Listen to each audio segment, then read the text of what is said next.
छत्तीसगढ़ में 30 अप्रैल को विधानसभा का विशेष सत्र, महिला आरक्षण पर निंदा प्रस्ताव लाया जाएगा। विपक्ष पर विधेयक रोकने का आरोप। मुख्यमंत्री ने कहा, संसद में विधेयक पारित कराने में विपक्ष ने सहयोग नहीं किया, जिससे 70 करोड़ माताओं बहनों के साथ अन्याय हुआ। रायगढ़ में पट्टा वितरण कार्यक्रम आयोजित, 103 हितग्राहियों को प्रदान किए गए पट्टे, अलग अलग वर्ग फुट श्रेणियों में आवंटन।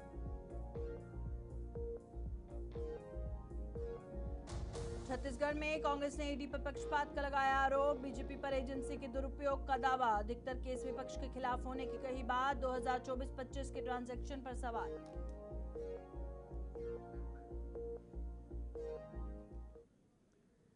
नमस्कार, छत्तीसगढ़ का ये बुलेटिन देख रहे हैं आप और मैं हूं प्रियंका आपके साथ। तो चलिए शुरुआत करते हैं खबरों की। मुख्यमंत्री विष्णुदेव साय ने 30 अप्रैल को छत्तीसगढ़ विधानसभा का विशेष सत्र बुलाने की घोषणा की है। इस सत्र में महिला आरक्षण विधेयक को लेकर इंडी गठबंधन के विरोध पर निंदा प्रस्ताव लाया जाएगा और मुख्यमंत्री ने कहा कि संसद में विधेयक पारित कराने में विपक्ष ने सहयोग नहीं किया, जिससे 70 करोड़ माताओं बहनों के साथ अन्याय हुआ। उन्होंने प्रधानमंत्री नरेंद्र मोदी के 2029 तक 33% महिला नेतृत्व के लक्ष्य का समर्थन किया। साथ ही दावा किया कि आम आदमी पार्टी के कई नेता भाजपा में शामिल हो रहे हैं। सत्र को महिलाओं के न्याय का मंच बताया गया।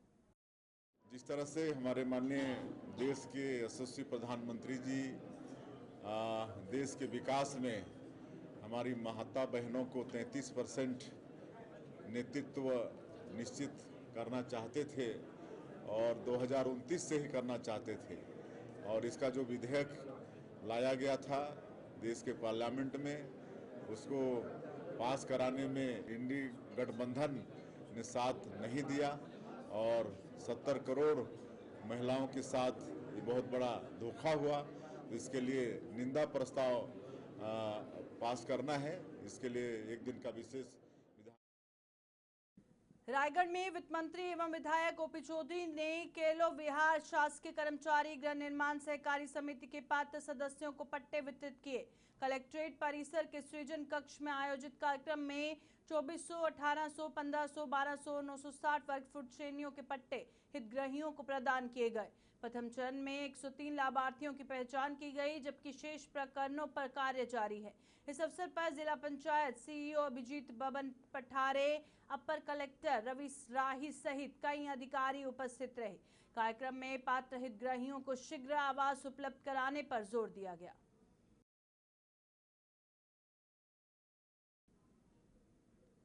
छत्तीसगढ़ कांग्रेस संचार प्रमुख सुशील आनंद शुक्ला ने ईडी की कार्रवाई को लेकर भाजपा सरकार पर गंभीर आरोप लगाए। उन्होंने कहा कि यदि अवैध धन लेन देन हुआ तो उसकी जांच ईडी का काम है, लेकिन एजेंसी का उपयोग विपक्ष को परेशान करने के लिए किया जा रहा है। शुक्ला ने दावा किया कि ईडी के अधिकतर मामले विपक्षी नेताओं के खिलाफ हैं, जो राजनीतिक पक्षपात को दर्शाता है। उन्होंने ये भी कहा कि जिन ट्रांजैक्शनों की बात हो रही है वे 2024-25 के हैं, जब राज्य में भाजपा की सरकार थी। कांग्रेस ने निष्पक्ष जांच की मांग की। यदि पैसे का कहीं गलत ट्रांजैक्शन हुआ है, अवैध ट्रांजैक्शन हुआ है, विदेश से कहीं गलत तरीके से धन आया है, तो इसको देखने की जवाबदारी ईडी की है। इसका मूल काम है। ये अलग बात है कि भारतीय जनता पार्टी पिछले कुछ वर्षों से, जब से उसकी सरकार बनी, ईडी को विपक्षी दलों को प्रताड़ित करने के लिए लगाती है। इसलिए ईडी पे सवाल खड़े होते हैं। अब ईडी का रिकॉर्ड देख लीजिए, उसने 100 केस किया तो 90 केस विपक्षियों के लिए किया है। जहाँ तक छत्तीसगढ़ के धमतरी और कांकेर बस्तर के कुछ जिलों में पैसा निकालने का जो सवाल आया है, जिसमें ईडी ने कार्रवाई किया है, निश्चित तौर पर इस मामले में यदि गूढ़ में जाइए तो 24 और 25 में सारे पैसे का ट्रांजैक्शन हुआ है, जब भारतीय जनता पार्टी की प्रदेश में सरकार थी। तो हम जो आरोप लगा रहे थे कि भाजपा की सरकार बनने के बाद धर्मांतरण बढ़ा है, भाजपा की सरकार बनने के बाद विदेशी लोगों की गतिविधियां बढ़ी हैं, तो ये सही है। भारतीय जनता पार्टी बौखलाहट में कांग्रेस के ऊपर आरोप लगाया अलग विषय है, लेकिन इनकी ईडी ने जो कार्रवाई किया है, इनके अनुशासित संगठन ने जो प्रेस नोट जारी किया है, उसके हिसाब से जो पैसे आए हैं और जो पैसों का आहरण किया गया, 25 और 26 में किया है। मतलब तब भारतीय जनता पार्टी की सरकार थी, तो सरकार को जवाब देना चाहिए। डबल इंजन की सरकार। शासकीय स्नातकोत्तर महाविद्यालय परिसर में आयोजित 2 दिवसीय युवा फेस्ट 2026 में तकनीक, नवाचार और संस्कृति का अनूठा संगम देखने को मिला। पहले दिन एआई वर्कशॉप, वीडियो एडिटिंग और कैनवा प्रशिक्षण में विद्यार्थियों ने उत्साहपूर्वक भाग लिया और डिजिटल कौशल सीखे। सांस्कृतिक संध्या में छत्तीसगढ़ी लोकगीतों और विभिन्न बैंड प्रस्तुतियों ने दर्शकों को मंत्रमुग्ध कर दिया। लोक कला गायिका आरू साहू की प्रस्तुति विशेष आकर्षण रही। महापौर रामू रोहरा ने युवाओं को आत्मनिर्भर बनने के लिए प्रेरित किया और कार्यक्रम में जिला प्रशासन, जनप्रतिनिधि और बड़ी संख्या में विद्यार्थी शामिल रहे। रायपुर उत्तर विधायक पुरंदर मिश्रा ने नगर निगम जोन 4 के पंडित रविशंकर शुक्ल वार्ड और सिविल लाइन वार्ड में लगभग 60 लाख रुपए के विकास कार्यों का भूमि पूजन किया। दोनों वार्डों में 30-30 लाख रुपए की लागत से सीसी रोड, नाली और पुलिया निर्माण कार्य शुरू किए गए। कार्यक्रम में महापौर मीना चौबे सहित कई जनप्रतिनिधि और अधिकारी मौजूद रहे। विधायक ने कहा कि ये कार्य क्षेत्र की अधोसंरचना को मजबूत करेंगे और नागरिकों की सुविधा बढ़ाएंगे। महापौर ने इसे समय की जरूरत बताते हुए बेहतर समन्वय पर जोर दिया।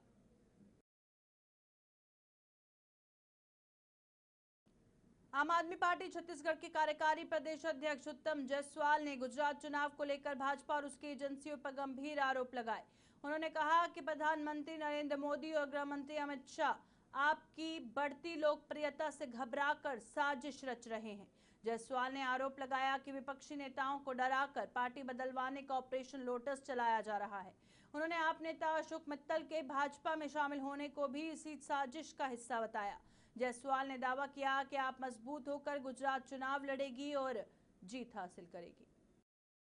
गुजरात चुनाव को देखते हुए प्रधानमंत्री नरेंद्र मोदी जी और अमित शाह जी घबराए हुए हैं, क्योंकि वहां पर आम आदमी पार्टी के क्रांतिकारी साथी इतना मेहनत कर रहे हैं संगठन को बनाने में और बेहतर तरीके से संगठन वहां पर बन चुका है। अब आम आदमी पार्टी में किस तरीके की खलबली मचानी है, किस तरीके से इनको तोड़ना है, अमित शाह जी का और प्रधानमंत्री नरेंद्र मोदी जी का इस तरीके का ये षड्यंत्र चल रहा है। आज उसी के तहत हमारे जो है राज्यसभा के सांसद प्रेस कॉन्फ्रेंस करके आम आदमी पार्टी छोड़ने की जो बात कह रहे हैं, मैं उनसे भी कहना चाहूँगा, उनको आम आदमी पार्टी ने नाम दिया, पहचान दी, वो राज्यसभा सांसद बने और पंजाब के लोगों के साथ उन्होंने बहुत बड़ा धोखा किया है। और जिस तरीके से उन्होंने आम आदमी पार्टी के सदस्य होने के बाद और जिस तरीके से भाजपा के लोगों से मिली भगत करके ये प्रेस कॉन्फ्रेंस की है, ये तो हमें पहले से मालूम था, लेकिन अब जाकर परतें खुल रही है और आने वाला समय पार्टी के लिए बहुत बेहतर होगा और गुजरात चुनाव हम बहुत बेहतर तरीके से लड़ेंगे और जीतेंगे। रायपुर स्थित भाजपा प्रदेश कार्यालय कुशाभाऊ ठाकरे परिसर में पंडित दीनदयाल उपाध्याय प्रशिक्षण महाअभियान के तहत प्रांतीय कार्यशाला की शुरुआत की गई। इसका उद्देश्य कार्यकर्ताओं को पार्टी की विचारधारा, संगठनात्मक मजबूती और आगामी राजनीतिक चुनौतियों के लिए वैचारिक व रणनीतिक प्रशिक्षण देना है। कार्यक्रम में अजय जम्वाल, प्रदेश अध्यक्ष किरण देव, यशवंत जैन, अखिलेश सोनी, डॉक्टर नवीन मार्कंडे और सांसद संतोष पांडे सहित कई वरिष्ठ पदाधिकारी उपस्थित रहे। कार्यशाला में बूथ से लेकर जिला स्तर तक संगठन को मजबूत करने और जनसंपर्क रणनीति पर विस्तार से जानकारी दी गई।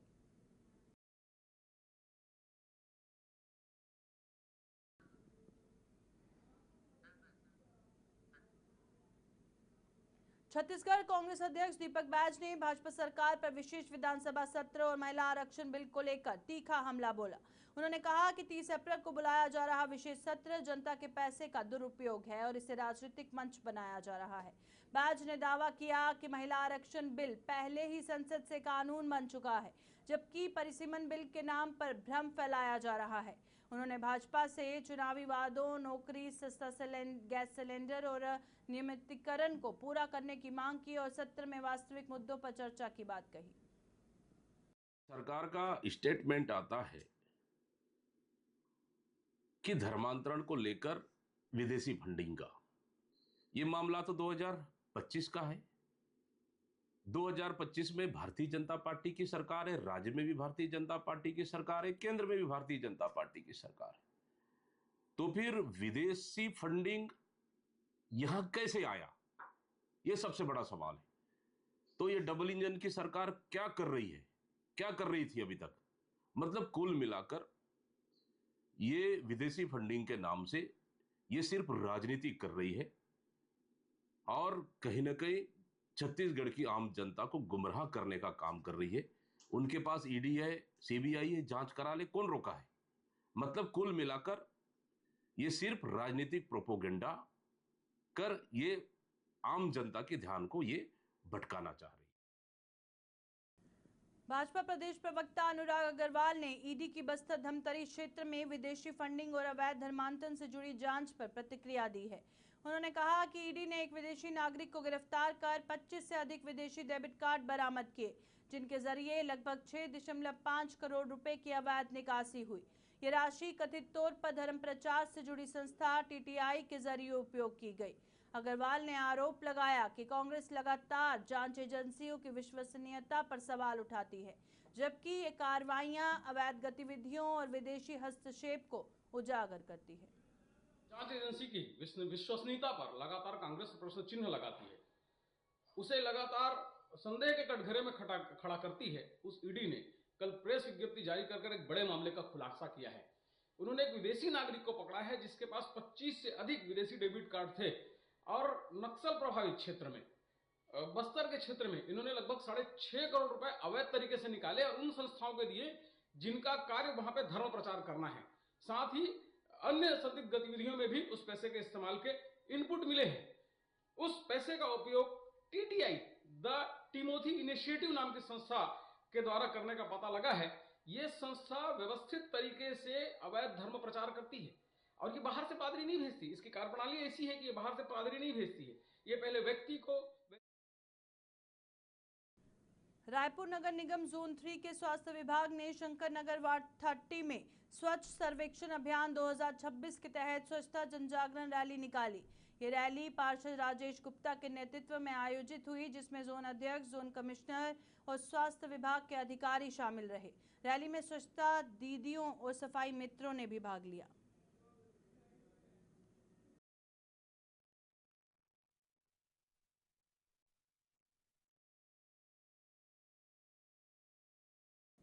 रायपुर वेस्ट जोन पुलिस ने डीसीपी संदीप पटेल और एडीसीपी राहुल देव शर्मा के नेतृत्व में रात्रिकालीन औचक कॉम्बिंग एवं एनफोर्समेंट अभियान चलाया। रात 10 बजे से सुबह 4 बजे तक चले इस अभियान में करीब 150 पुलिसकर्मियों ने संवेदनशील क्षेत्रों में गहन चेकिंग और गश्त की। ड्रोन सर्विलांस के माध्यम से संदिग्ध गतिविधियों पर नजर रखी गई। अभियान में 235 संदिग्धों की जांच, 98 वारंट तामील और 2 फरार आरोपियों की गिरफ्तारी की गई। कई स्थानों पर अवैध शराब, हथियार जब्त किए गए। पुलिस ने अपराधियों पर लगातार दबाव बनाए रखने की बात कही है। क्राइम के लिए जीरो टॉलरेंस की नीति लगातार जारी है। इसी संबंध में ये 3 दिवसीय अभियान चलाया गया था तीनों अलग अलग जोन में, जिसको कल वेस्ट जोन में चला के ख़त्म किया गया है अभी इस हफ्ते का। कल हमने अपने वेस्ट जोन के सभी 9 थानों में कॉम्बिंग गश्त और रात्रि में विशेष चेकिंग, गुंडा बदमाश, निगरानी बदमाश, फरार आरोपी, इन सब का चेकिंग अभियान चलाया था, जिसको पूरी रात चलाया गया, जिसमें 150 से अधिक पुलिसकर्मी और सभी थाना प्रभारी, एसीपी, एडिशनल डीसीपी और स्वयं में शामिल थे। इस कार्यवाही में हमने 200 से अधिक व्यक्तियों पर दबिश दी और इसके अलावा उनमें से टोटल कुल 135 व्यक्तियों पर कार्रवाई की गई है, जिसमें 98 वारंट तामील किए गए हैं। 2 फरार आरोपी की कार्रवाई हुई है जिनसे हमें चाकू मिला।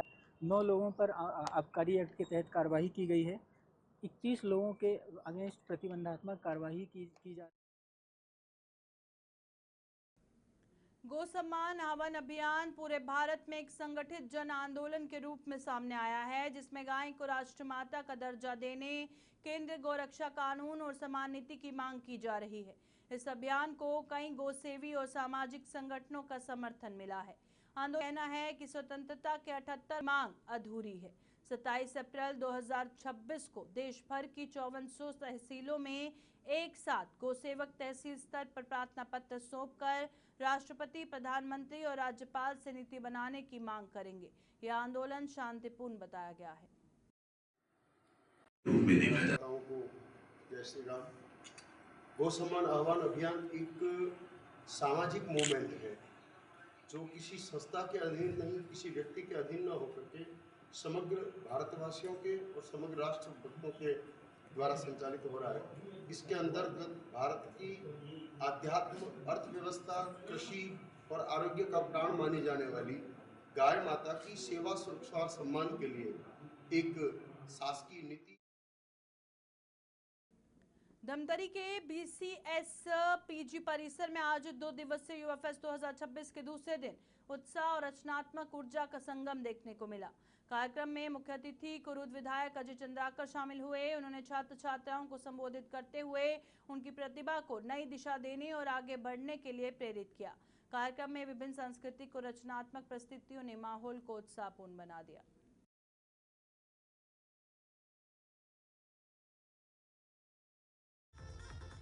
धमतरी युवा फेस्ट 2026 में युवाओं के लिए नवाचार और करियर मार्गदर्शन से जुड़े कई अत्याधुनिक स्टॉल लगाए गए। इस आयोजन का उद्देश्य छात्रों को नए विचारों, तकनीकों और करियर विकल्पों की जानकारी देना है। फेस्ट में उद्योग विशेषज्ञ, स्टार्टअप संस्थापक और करियर काउंसलर शामिल होकर अपने अनुभव साझा कर रहे हैं। स्टॉल्स पर शैक्षणिक संस्थान और संगठन रोजगार अवसरों, स्किल डेवलपमेंट और इंडस्ट्री ट्रेंड्स की जानकारी दे रहे हैं। ये कार्यक्रम युवाओं को नेटवर्किंग और सहयोग के अवसर भी प्रदान कर रहा है, जिससे वे आत्मनिर्भर बनने की दिशा में आगे बढ़ सकें।